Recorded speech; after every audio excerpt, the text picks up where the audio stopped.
గంజాయి కొన్ని ఎక్కడ్ల ఇండ్ల దగ్గర పొలాల దగ్గర పండించేసే పరిస్థితికి వచ్చేసారు. ఏమ్మా ఆకుకూరలాగా బండ్ల మీద అమ్మే పరిస్థితికి వచ్చారు. అంటే ఇది ఒక పెద్ద భయంకరమైన సిచ్యువేషన్. ఇప్పుడు ఏంటి, మనం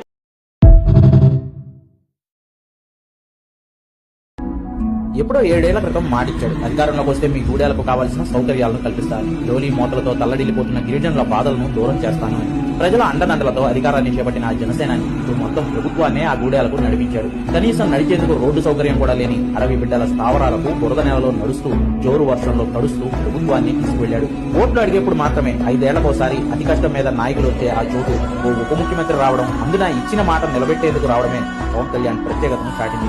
పార్వతీపురం మన్యం జిల్లా బాగుజోల నుంచి చిలకల మండంగి వరకు 5 కిలోమీటర్ల దూరం బురద నేలల్లో నడుచుకుంటూ వెళ్లారు పవన్ కళ్యాణ్. మంత్రి గుమ్మిడి సంధ్యారాణి, కృష్ణతేజ లాంటి యంగ్ ఐఏఎస్ ఆఫీసర్స్, పోలీసులు, మొత్తం అధికార యంత్రాంగం అంతా ఆ ఊరికి కదిలి వచ్చేలా చేశారు పవన్ కళ్యాణ్. 36 కోట్ల రూపాయల నిధులతో బీటీ రోడ్ల నిర్మాణానికి శంకుస్థాపన చేశారు డిప్యూటీ సీఎం. 55 గిరిజన గ్రామాలు లాభపడేలా 39 కిలోమీటర్ల మేర కొత్త రోడ్లు నిర్మాణం కానున్నాయి. ఈ సందర్భంగా అక్కడి గిరిజనులతో కలిసి పవన్ సంప్రదాయ హింసా నృత్యం చేయడం ఆయన సినిమాల్లో పాటల్లో వేసే డాన్సుల కంటే స్పెషల్ గా నిలిచింది.